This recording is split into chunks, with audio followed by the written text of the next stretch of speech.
السلام علیکم ورحمۃ اللہ وبرکاتہ۔ دوستو، امید ہے کہ آپ تمام حضرات خیر و عافیت سے ہوں گے۔ میں اللہ تبارک و تعالی کی بارگاہ میں دعا گو ہوں کہ اللہ تبارک و تعالی آپ تمام حضرات کو تمام پریشانیوں سے محفوظ رکھے۔ تو دوستو، جیسا کہ آپ کو معلوم ہے کہ ہم نے اپنا چینل طالب قاسمی اسمبلی اسلامک باتوں کے لیے بنایا ہے۔ دوستو، اگر آپ ہمارے چینل پر پہلی مرتبہ حاضر ہوئے ہیں تو ہمارے چینل کو سبسکرائب کر دیجئے، بیل آئیکن دبا دیجئے اور ساتھ ہی ساتھ لائک، شیئر اور کمنٹ بھی کر دیجئے۔ تو دوستو، اسی طرح کی اسلامک ویڈیوز ہم اپلوڈ کرتے رہتے ہیں۔ آج بھی اسلامک ویڈیوز لے کر کے آپ کے سامنے حاضر ہوئے ہیں۔ دوستو، آج بڑی پیاری حدیث آپ کے سامنے لانے والے ہیں۔ دوستو، آپ سے ہماری گزارش ہے کہ آپ ویڈیو کو آخر تک دیکھیں تاکہ پوری حدیث کی وضاحت آپ کے سامنے کھل کر کے واضح ہو جائے، آپ کے سامنے آ جائے۔ پہلے آپ حدیث مبارک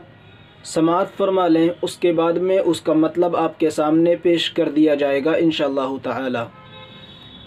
عن عقبة بن عامر رضی اللہ تعالی عنہ قال لقيت رسول الله صلی اللہ علیہ وسلم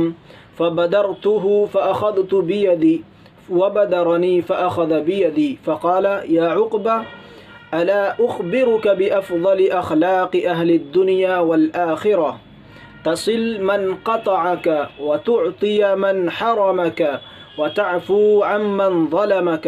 ألا ومن أراد أن يمد في عمره ويبسط في رزقه فليصل ذا رحمه۔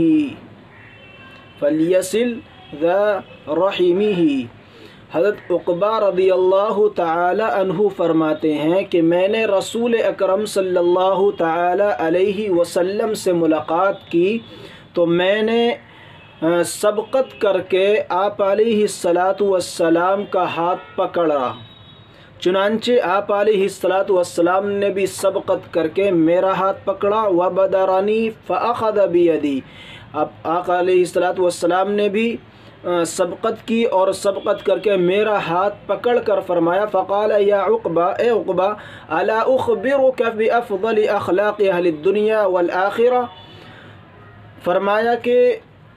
آگاہ ہو جاؤ کہ میں تمہیں دنیا اور آخرت والوں کے سب سے افضل ترین مکارم اخلاق کو بتلا دیتا ہوں۔ سب سے افضل ترین جو اخلاق ہیں وہ آپ کے سامنے آپ کو بتلا دیتا ہوں۔ آقا علیہ السلام نے فرمایا وہ اخلاق کیا کیا ہیں، کون کون سی چیزیں؟ فرمایا تصل من قطعک، تم ایسوں کے ساتھ صلہ رحمی کرو، ایسوں کے ساتھ صلہ رحمی اور جوڑ کا معاملہ کرو جو تمہارے ساتھ قطع تعلقی کا معاملہ کرتے ہیں، توڑ کا معاملہ کرتے ہیں۔ وَتُعْطِي مَنْ حَرَمَكَ، اور تم ایسوں کو عطا کیا کرو جو ہمیشہ تم کو محروم کرنے کے در پر ہیں، تمہیں ہمیشہ محروم کرنے کی کوشش میں لگے رہتے ہیں۔ وَتَعْفُو عَمَّنْ ظَلَمَكَ، اور تم ایسے لوگوں کو معاف کرو جو تم پر ظلم کرنے والے ہیں، جو تمہارے ظالم ہیں، تم پر ظلم ڈھاتے رہتے ہیں۔ الا ومن اراد ان يمد في عمره ويبسط في رزقه، اور فرمایا سنو، اور جو شخص یہ چاہتا ہے کہ اس کی عمر لمبی ہو جائے، اس کی عمر میں برکت پیدا ہو جائے، وَيُبْسَطَ فِي رِزْقِهِ، اور اس کے رزق میں کوشادگی پیدا ہو جائے، اس کا رزق میں برکت پیدا ہو جائے، فَلْيَصِلْ ذَا رَحِمِ، تو چاہیے کہ وہ ذو رحم محرم کو، اعزہ اور اقارب کو دیتا رہے، ان کے اوپر خرچ کرے، ان کے ساتھ صلہ رحمی کا معاملہ کرے۔ یہ مکمل حدیث تھی جس کا ترجمہ آپ کے سامنے پیش کیا گیا۔ اب میں تھوڑی وضاحت کے ساتھ مطلب بیان کر دیتا ہوں آپ کے سامنے۔ یہ روایت مستدرک حاکم میں مذکور ہے، حضرت عقبہ بن عامر رضی اللہ تعالیٰ عنہ کی روایت ہے، جس کا حاصل یہ ہے کہ حضور اکرم صلی اللہ تعالیٰ علیہ وسلم نے ان کا ہاتھ پکڑ کر 4 باتوں کی نصیحت فرمائی اور اس طرح سے ارشاد فرمایا کہ اے عقبہ، اگر تمہارے اندر یہ 4 باتیں آ جائیں،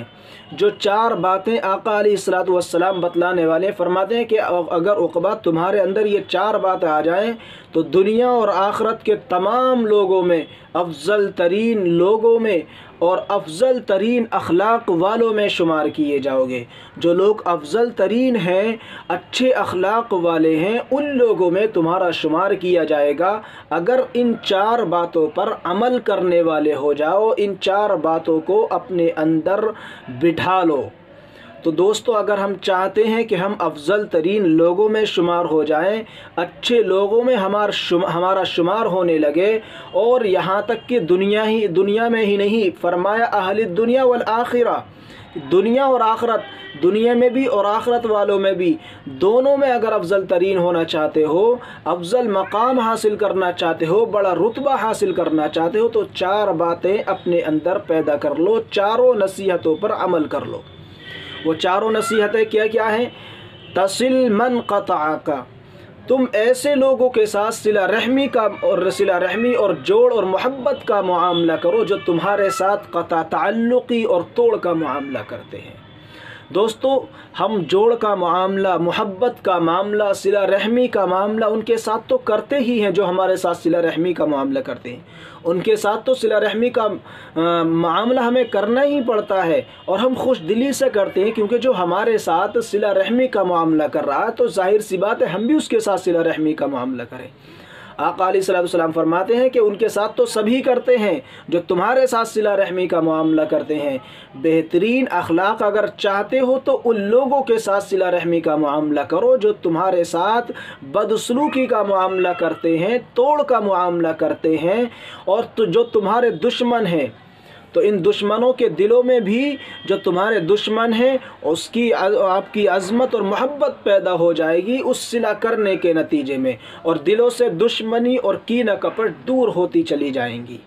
تو اگر ہم چاہتے ہیں کہ ہمارے دشمن بھی ہم سے محبت کرنے لگیں، ہمارے غیر بھی ہم سے محبت کرنے لگیں، جو ہم سے دشمنی رکھتے ہیں، ہمارے اندر توڑ کا معاملہ کرتے ہیں، وہ بھی ہم سے محبت کرنے والے بن جائیں، تو آپ ان کے ساتھ صلہ رحمی کا معاملہ کیجئے، ان کے ساتھ محبت کا معاملہ کیجئے، تو پھر خود بخود وہ آپ سے محبت کرنے والے بن جائیں گے، آپ کے دوست بن جائیں گے۔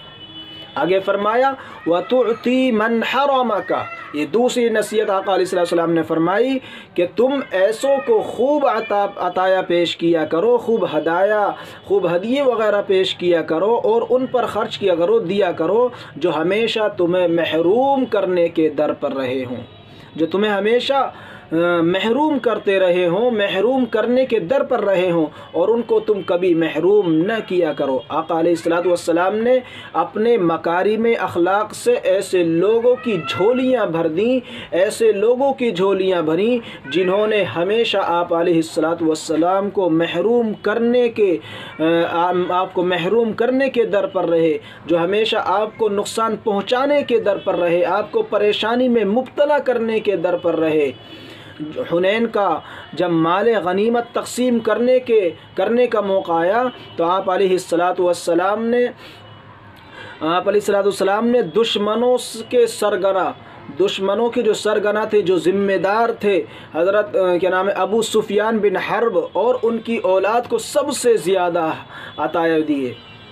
سب سے زیادہ عطا کیا ان کو، اور 120 اوقیہ میں 4800 درہم چاندی ہوتی ہے۔ حضرت ابو سفیان بن حرب کو آقا علیہ السلام نے 100 اونٹ اور 120 درہم اوقیہ عطا کیے تھے، 100 اونٹ اور 120 درہم ان کو عطا کیے تھے۔ تو بتلائیے کہ وہ آپ کے کھلے دشمن تھے، لیکن آپ ان کو ہدایہ عطا کر رہے ہیں، آپ ان کو خوب عطا کر رہے ہیں، ہیں صفوان بن امیہ کو 100 اونٹ اور حکیم بن حزام کو 200 اونٹ عطا کیے۔ ان مکارم اخلاق کی وجہ سے ایسے بڑے بڑے دشمن آپ کے لیے جانثار ہو گئے۔ اللہ تبارک و تعالی نے اس کے نتیجے میں ان کو ایمان کی دولت سے نوازا اور آپ علیہ السلام کا مصاحب بنا دیا، آپ کا مددگار بنا دیا ان کو۔ تو دوستو، اگر ہم بھی چاہتے ہیں کہ ہم اپنے دشمنوں کو دوست بنا لیں، ہمارے دشمن ہم سے محبت کرنے لگیں،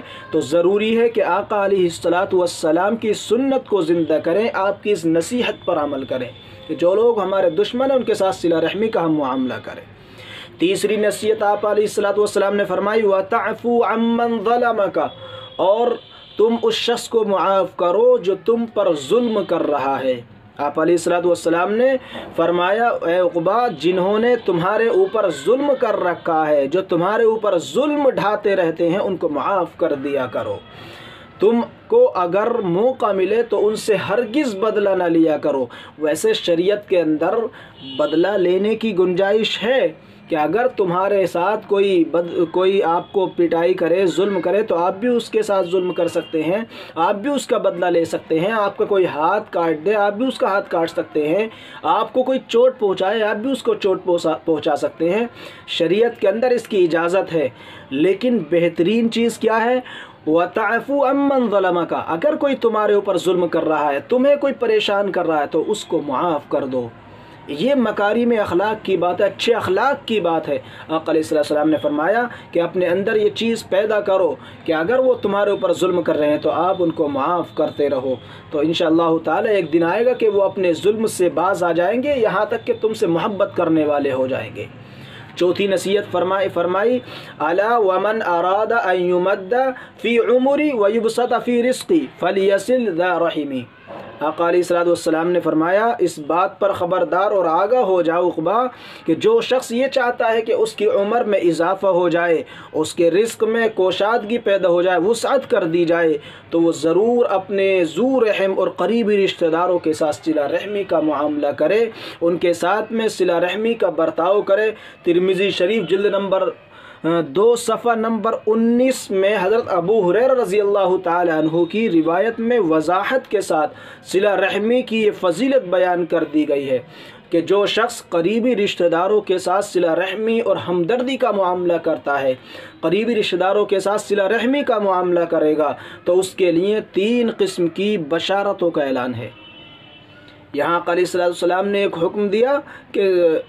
قریبی رشتہ داروں کے ساتھ، ذی رحم محرم کے ساتھ میں صلہ رحمی کا معاملہ کرو۔ حضرت ابو ہریرہ رضی اللہ تعالیٰ عنہ کی ایک روایت ہے ترمذی شریف کے اندر، اس کے اندر آپ نے فرمایا کہ جو شخص رشتہ داروں کے ساتھ صلہ رحمی کا معاملہ کرتا ہے تو اس کے لیے 3 قسم کی بشارتوں کا اعلان ہے۔ 3 قسم کی بشارتیں اس کو حاصل ہو جائیں گی۔ وہ 3 قسم کی بشارتیں کون کون سی ہیں؟ فرمایا اول، خاندان میں اس کی محبت ہوتی ہے۔ جو شخص رشتہ داروں کے ساتھ صلہ رحمی کا معاملہ کرتا ہے تو پھر خاندان میں اس کی عزت ہوتی ہے، اس سے محبت کی جاتی ہے۔ دوسری جو بشارت ہے وہ ہے اس کے مال میں ترقی اور برکت پیدا ہوتی ہے۔ اللہ تبارک و تعالیٰ اس کے مال میں ترقی پیدا کر دیتا ہے، اس کے مال میں برکت پیدا فرما دیتا ہے، خاندان کے ساتھ رشتہ داروں کے ساتھ صلہ رحمی کرنے کی وجہ سے۔ اور تیسری جو بشارت فرمایا اس کی عمر میں اضافہ ہو جاتا ہے، اس لیے آدمی کی خوش نصیبی ہے کہ وہ اپنے خاندان اور اعزاء کے ساتھ صلہ رحمی اور رواداری کا معاملہ کرے۔ تو اگر ہم چاہتے ہیں کہ ہماری عمر میں بھی اضافہ ہو جائے، ہمارے رزق میں وسعت پیدا ہو جائے، آج کل ہر ایک انسان کی تمنا ہے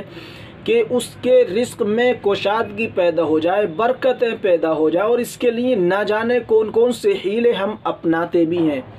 یہاں تک کہ جنہیں کہاں کہاں جا کر کے دعائیں بھی کرواتے ہیں، تعویذ بھی بنواتے ہیں، اور بہت سارے اعمال ہم کرتے ہیں، وہ اپنی جگہ۔ لیکن آقا علیہ السلام کی نصیحت اپنی جگہ، آپ نے فرمایا کہ اگر کوئی شخص اپنے اعزاء اور اقارب پر خرچ کرے گا، ان کے ساتھ صلہ رحمی کا معاملہ کرے گا، تو اللہ تبارک و تعالیٰ 3 بشارتیں اس کو عطا کر دے گا۔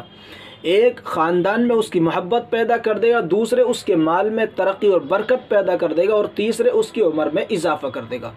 تو اگر ہم چاہتے ہیں یہ بشارتیں ہم حاصل کرنے والے ہو جائیں اور لوگوں میں ہم افضل ترین اخلاق والے ہو جائیں، اسی طرح جو ہمارے دشمن ہیں وہ ہم سے محبت کرنے والے ہو جائیں، تو پھر ضروری ہے کہ ہم آقا علیہ الصلوۃ والسلام کی ان چاروں نصیحتوں پر عمل کرنے والے بن جائیں۔ میں اللہ تبارک و تعالیٰ کی بارگاہ میں ایک بار پھر سے دعا گو ہوں کہ اللہ تبارک و تعالیٰ میرے اندر بھی یہ چاروں نصیحتیں پیدا کر دے، چاروں نصیحتوں پر مجھے بھی عمل کرنے والا بنا دے، اور آپ تمام حضرات کو بھی اللہ تبارک و تعالیٰ ان چاروں نصیحتوں پر عمل کرنے والا بنا دے۔ اسی پر میں بات کو ختم کرتا ہوں۔ وما علینا الا البلاغ، والسلام علیکم ورحمۃ اللہ وبرکاتہ۔